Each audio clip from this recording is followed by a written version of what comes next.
7 વર્ષના લાંબા ગાળા બાદ ગુજરાતમાં ફરીથી એક વખત શિવ મહાપુરાણ કથાનું આયોજન આચાર્ય શ્રી દેવકીનંદન ઠાકુરજીના અધ્યક્ષ સ્થાને અમદાવાદમાં થઈ રહ્યું છે। અમારી સાથે આ વિષય પર વાત કરવા માટે સ્વયં આચાર્ય દેવकीनंदन જે महान कथावाचक है એમની સાથે અમે संवाद કરીશું।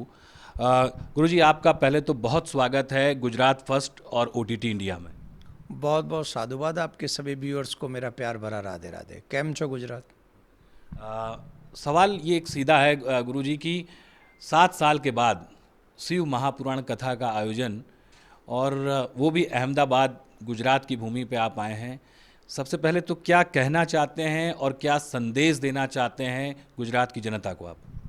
देखिए, हम ब्रजवासी हैं और कन्हैया ब्रजवासी है और कन्हैया ने ब्रज में राज्य नहीं किया, अपितु गुजरात में राज्य किया, द्वारका में द्वारकाधीश बने। तो इसलिए हमारा तो गुजरात से पुराना संबंध है। जब से कृष्ण का संबंध है तब से हम ब्रजवासियों का संबंध गुजरात से है। और 7 साल इसलिए लग गए क्योंकि बीच में कोरोना वगैरह 2-3-4 साल उसमें लग गए, इसलिए क्योंकि गुजरात में हमारे बहुत भक्त हैं और कृष्ण प्रेमी बहुत हैं। तो भागवत के लिए, राम कथा के लिए मैं पहले आया हूँ और अभी अहमदाबाद में शिव पुराण पहली बार मैं कर रहा हूँ।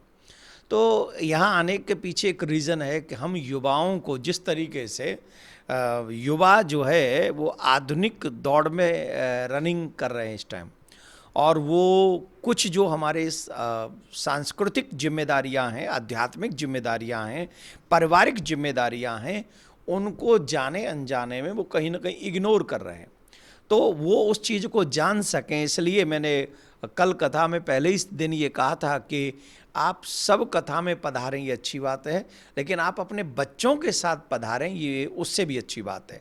बच्चों के साथ इसलिए क्योंकि आपके बच्चे ए फॉर एप्पल तो जान जाते हैं, लेकिन मेरी माता पिता के प्रति क्या जिम्मेदारी है, दादा दादी के प्रति क्या जिम्मेदारी है, समाज के प्रति क्या जिम्मेदारी है, और मेरे देश के प्रति क्या जिम्मेदारी है, धर्म के प्रति क्या जिम्मेदारी है, ये बात आजकल बच्चे नहीं समझ पा रहे हैं। और बच्चे, उनको लगता है कि मेरी अच्छी पढ़ाई हो जाए, मेरी अच्छी जॉब हो जाए, मेरी अच्छी पत्नी या पति मिल जाए, एक अच्छा सा घर हो जाए, लाइफ इज सेटल और नाउ इज इनफ।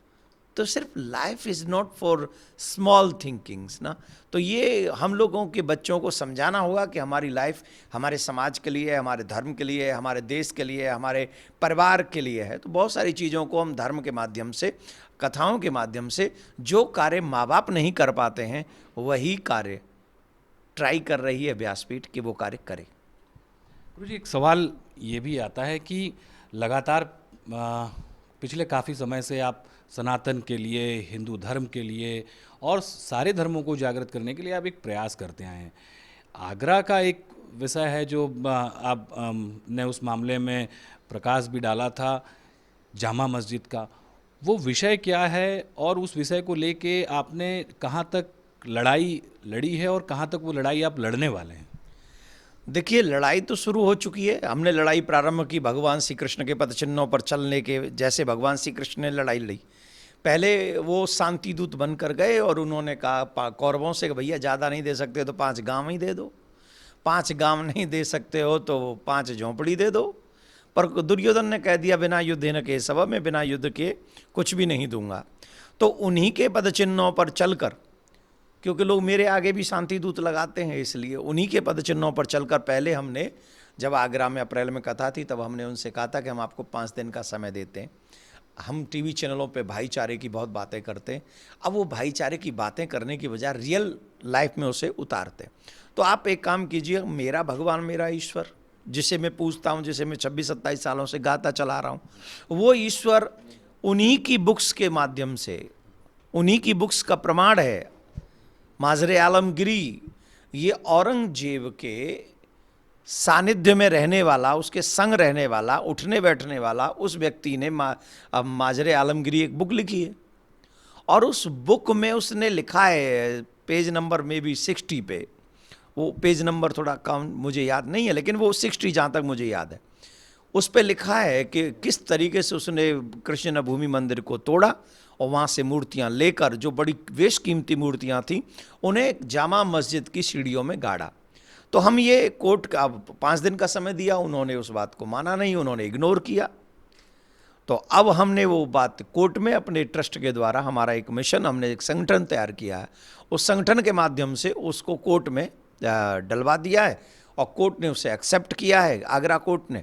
और 31 मई को नोटिस जारी हो गए और 31 मई को उनको बुलाया कि आप आके बताइए क्या कंडीशन है। तो आज उनके पास 31 मई को भी एक आखिरी अवसर है कि भाईचारा ने भाई आप कहिए कि ठीक है, अगर आपको ऐसा लगता है तो आप चेक कर लीजिए, अगर मेरा भगवान है तो मुझे दे दे, हम आपकी उस स्थान पर कब्जा नहीं कर रहे हैं, चेकिंग कर रहे हैं, अगर वहाँ है तो वो हमें दे दो, अगर नहीं है तो जितना भी नुकसान होगा है तो सरकार उसे भरेगी अथवा फिर हम भरेंगे, आपका कोई नुकसान नहीं होने देंगे एज ए बड़े भाई होने के नाते। अगर आपको लड़ाई लड़नी है तो हम लड़ाई तब तक लड़ेंगे जब तक दूध का दूध और पानी का पानी नहीं हो जाता। ये हिंदू रण में पाम धरे तो पीछे पाम हटे कबहू ना। अगर हमने ये शुरू कर दी है लड़ाई तो अब तो पीछे हटने वाले तब तक नहीं है जब तक अपने कन्हैया को और कन्हैया के जन्म स्थान को मुक्त नहीं कर लेते। तो ये तो आपने बात कही कृष्ण जन्मभूमि की, आप गुरुजी लड़ते रहेंगे, लेकिन पिछले कई समय से देखा जा रहा है कि संतों पे और विशेष करके संतों के अलावा संतों की जो बातें हैं उनके ऊपर लगातार हमले किए जा रहे हैं। अभी का ताज़ा हम बात करें तो आपके साथी और जो आपके साथ में लड़ाई में जुड़े हुए हैं और पंडित धीरेन्द्र शास्त्री जी के प्रवचन को लेके, उनकी हनुमान कथा को लेके, उनके आयोजनों को लेके अलग अलग सवाल जो है उठाए जा रहे हैं, कोई उन्हें बहुत सारी बातें की जा रही हैं। उन लोगों को, क्योंकि अभी गुजरात में भी उनका कार्यक्रम होने वाला है, उससे पहले भी कुछ लोग ऐसे जो हैं वो विवाद खड़ा करने के प्रयास में लगे हुए हैं, क्या कहना चाहते हैं आप इस पे? मुझे अच्छा लगा कि मेरे भाई या हमारे या किसी संत महात्मा के ऊपर प्रश्न चिन्ह लगाना इजी है ना। हम लोगों को कहा जाता है easy target, Hindu are the easy target. Hindu जो है वो सॉफ्ट टारगेट है, इजी, ये कुछ इसको कुछ भी बोल लो, ये कुछ करने वाले नहीं है। मैं तो क्वेश्चन करने वाले लोगों को तब समझूं कि वो योद्धा हैं कि हिंदुओं को छोड़ कर कहीं और करके दिखा दो क्वेश्चन, थोड़ा सा कर दो बस, ज़्यादा नहीं। माँ का दूध तो पिया ही होगा बचपन में क्वेश्चन करने वालों ने, इसमें तो कोई संशय है ही नहीं, मैंने भी पिया, उन्होंने भी पिया ही होगा। अब माँ का पिया है तो पिया ही है, उसमें तो संशय नहीं है। लेकिन माँ का इतना ही पिया है कि सिर्फ हिंदुओं पे ही और हिंदू धर्म ग्रंथों पे ही और हिंदू धर्माचार्यों पर ही आप क्वेश्चन करते हैं। इतना दूध मतलब कम पिया है, फिर आपकी माँ ने आपको कम दूध पिलाया है। अगर ज़्यादा दिन तक दूध पिया होता तो एक बार ट्राई कीजिए इस बात को करके कि नहीं मेरी माँ ने मुझे ज़्यादा दूध पिलाया है, इसको एक ट्राई कीजिए। जितनी ईजिली आप हम लोगों पे क्वेश्चन करते हो, हमारे भगवान पे, हमारे ग्रंथों पे, हमारे संतों पे, हमारे धर्माचार्यों पर, प्लीज़ ट्राई टू अदर्स। एक बार क्वेश्चन कीजिए दूसरों पे, नूपुर शर्मा की तरह बाहर नहीं निकलोगे, समझ रहे हो ना? जहाँ हो वहीं कैद कर दिए जाओगे, अनडिसाइडेड जेल खाना होगा वो। फालतू की बातें करते। हम लोग धर्म और ग्रंथ की बात करते, हम किसी को तोड़ने की बात नहीं करते, हम जोड़ने की बात करते हैं। और हिंदुओं की, सनातनियों की बात अगर हम धर्माचार्य नहीं करेंगे तो कौन करेगा? उन लोगों से बोलने में तुम्हारी बोलती बंद हो जाती है जो तुम्हारे धर्म को, तुम्हारे धर्माचार्यों को, तुम्हारे धर्म से देवी देवताओं को जो गालियां देते हैं उनके लिए कुछ नहीं बोलते हो। और जो तुम्हारे बच्चों का हित करने की प्लानिंग करता है, बात करता है, संवाद करता है, शास्त्र सम्मत बात करता है, उसके लिए बोलते हो। तो हमको लगता है उनकी या तो कोई मजबूरी रही होगी। क्या एक शेर मुझे याद आ रहा है, वो ऐसे बोलते हैं ना, कोई तो वजह रही होगी उनकी बेवफाई की, नहीं तो कोई बेवजह यूँ बेवफा नहीं होता। तो ये बेचारे हिंदू माँ का दूध पीकर भी हिंदू धर्माचार्यों पर क्वेश्चन करते हैं, तो कोई तो वजह रही होगी उनकी बेवफाई की। वो वजह ढूंढो तो फिर बेचारे चुप हो जाएंगे। गुरुजी एक सवाल ये भी है कि फिल्में जब आने लगी, पहले कश्मीर फाइल्स मूवी आई, फिर केरला स्टोरी मूवी आई, सत्य घटनाओं से जुड़ी हुई फिल्में पहले कभी नहीं आया करती थी लेकिन अब आने लगी हैं। उसको लेके भी लगातार विवाद, प्रोपेगेंडा, उसका विरोध करने का प्रयास कि इसे ना देखें, उस पर बैन लगाने का प्रयास भी किया गया है कई राज्यों के अंदर। क्या मानते हैं क्यों, जब अगर फिल्में तो समाज को आईना बताती हैं, इस तरह की सच्ची फिल्में, तो क्या इस तरह की फिल्मों पे विवाद खड़ा करना ये कहीं ठीक है या नहीं है आपकी नज़रों में? आपके दृष्टिकोण में मैं धर्मगुरु हूँ या मैं फिल्मी एक्टर हूँ या डायरेक्टर प्रोड्यूसर हूँ या फिल्म विशेषज्ञ हूँ, आप बताइए। आप धर्मगुरु हैं और धर्मगुरु के नाते ही मैं आपसे ये सवाल करना चाहता हूँ। अब जवाब लो। हम आपको बताते हैं, एज ए धर्मगुरु तो हम ये कहेंगे कि समाज के प्रत्येक व्यक्ति को सभी प्रकार की फिल्मों का बहिष्कार कर देना चाहिए। क्यों? क्योंकि ये जो समाज है इसको दूषित करने का काम ये फिल्में करती हैं। आज जो हमारे समाज में आप बिना तिलक के बैठे ना, ये बॉलीवुड की देन है। लोग बिना सिखा के हो गए, ये बॉलीवुड की देन है।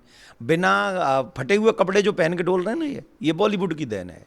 बिना शादी के जो साथ में घूम रहे हैं, ये बॉलीवुड की देन है। बेडरूम में साथ तो रहना चाहेंगे लेकिन जिम्मेदारी शादी की नहीं उठाएंगे, ये किसकी देन है? बॉलीवुड की देन है। तो ऐसे बॉलीवुड का हम क्या करेंगे? भाड़ में जाए, माचिस की तीली लो, डीजल पेट्रोल जो मिल जाए सस्ता, उसे छिड़क के आग लगा दो पूरे बॉलीवुड में। I don't like Bollywood. लेकिन ये बात हो गई एज ए धर्मगुरु। अब एज ए हिंदू अगर मैं बात करता हूं तो मैं एक सलाह अवश्य दूंगा, द केरला फाइल सभी हिंदू बेटियों को जरूर देखनी चाहिए। चाहे और कोई देखे ना देखे, पर सारी हिंदू बेटियां अवश्य जाके देखें और देखें और समझें कि what is the reality of your love, जिसे हम लोग प्रेम कहते हैं आजकल, उसका रियल क्या है, उसका सच क्या है, उस सच को जानने का प्रयास अवश्य कर लें। और मैं तो कहूँगा हर एक अगर, क्योंकि फिल्म है, हो सकता है उसमें कुछ ऐसे सीन्स हों जो पिता और भाई ना देख सकें, तो मम्मी के साथ बेटियां जरूर जाएं। और मम्मी के साथ जाकर, क्योंकि मैं फिल्म देखता नहीं लेकिन मैं पहली बार अलाउ कर रहा हूं और यहाँ से आपके चैनल से कह रहा हूं कि जाके फिल्म देखें, और इसलिए देखें जिससे आपके साथ में कोई ऐसा प्रेम का नाम लेकर आपके साथ दुर्व्यवहार न कर सके, आपको अपने माँ बाप के विरोध में न खड़ा कर दे, आपको अपने परिवार से दूर न कर दे, आपके हाथ में हथियार न पकड़ा दे। इसके लिए बहुत ज़्यादा ज़रूरी है कि आप वो फिल्म देखें और वो सीखें और सीख कर। और एक और बात, विरोध जो कर रहे हैं, जब ओ माय गॉड आई थी तब तो किसी ने विरोध नहीं किया था। जब हिंदू संत महात्माओं का खुल के मजाक उड़ाया गया था तब तो किसी ने विरोध नहीं किया था। यही फिल्म बनी थी ना। और ऐसी फिल्म वो जो आई थी, वो नंगा पुंगा वाला, क्या नाम था उसका, निकम्मे का, आई डोंट नो, एक फिल्म बनाई थी, वो नंगा घूमता था बेशरम आदमी, पूरी फिल्म में नंगा घूमा वो, तब किसी ने विरोध नहीं किया, उस नंगे आदमी का विरोध नहीं किया। भाई क्यों नहीं किया? वो एक, मान लिया वो छोटी हाइट का आदमी है पर नंगा तो है ना। उस नंगे आदमी को एक इतने लंबे चौड़े पर्दे पे घुमाया गया और किसी ने काटा नहीं, किसी ने रोका नहीं, किसी ने विरोध नहीं किया। और इस भारत जैसे संस्कार वाले देश में ये नंगा आदमी चला गया। ये दुख की बात है, ये दुर्भाग्य की बात है। तो हम कहेंगे विरोध करना था तो उस नंगे आदमी का करते। तो द केरला स्टोरी और इन सब का विरोध, खैर जो भी वो फिल्मों का विषय है उस पर हम क्या कहें, हम तो ये कहेंगे कि लगे रहो सनातनी भाई। लगे रहो सनातनी भाई। एक आखिरी सवाल गुरुजी, लव जिहाद जैसी बातें जो हैं वो काफ़ी ज़्यादा सामने आ रही हैं, काफ़ी विरोध भी हो रहा है। सनातन के नाते, धर्मगुरु के नाते, एक हिंदू के नाते क्या सलाह देना चाहते हैं आप लोगों? लोगों को तो सलाह हम देंगे ही बाद में, पहले हम देंगे सरकार को। सरकार को एक ऐसा कानून बनाना चाहिए कि सनातनी बच्चे अन्य विधर्म में कहीं भी शादी नहीं करेंगे, कहीं भी शादी नहीं करेंगे। ऐसा एक कानून बने भारत में कि सनातनियों का ना तो धर्म परिवर्तन हो सकता है, क्योंकि धर्म परिवर्तन का ही विषय है ये शादी। शादी और प्रेम, लब लब लुब का कुछ नहीं है। ये लब्बा लुब्बा सब बेकार की बात है। इनडायरेक्ट वे में ये जो शादी है ये धर्म परिवर्तन का रास्ता है। आप इसका प्रमाण मांगोगे, हम बिना प्रमाण के कुछ बोलते नहीं, तो दे दें प्रमाण। अब एक हीरोइन हुई है, वो बहुत बोलती थी वो हीरोइन, उस हीरोइन ने शादी कर ली किसी विधर्मी से, और उस धर्म के धर्माचार्य कह रहे हैं कि जब तक ये धर्म परिवर्तन नहीं करेगी तब तक जो है ये इसकी शादी नाजायज है। क्या है जी? नाजायज है। अब शादी नाजायज, अब शादी तो हो गई, शादी हो गई तो पति पत्नी की तरह रहने भी लग गए, तो संतान भी होगी। अब अगर संतान हुई तो हमें ईमानदारी से बताओ, जिसकी शादी नाजायज है उसकी औलाद जायज है कि नाजायज है? जवाब दो। तो नाजायज संतान जो है समाज का हित करेगी कि बुरा करेगी कि भला करेगी, बताओ? तो इसका मतलब क्या है? या तो धर्म बदलो या फिर नाजायज संतान लो। तो इसलिए भारत सरकार को इस पर ध्यान देना चाहिए। कोई भी सनातनी बच्चा, एक कानून हो कि अन्य धर्म में शादी नहीं कर सकता, और कोई भी सनातनी धर्म परिवर्तन नहीं करेगा। क्यों? धर्म परिवर्तन होगा तो ये देश खतरे में पड़ जाएगा। आज नहीं तो कल देश ये खतरा देखेगा। तो इसलिए इस पर सावधानी रखनी चाहिए। धन्यवाद।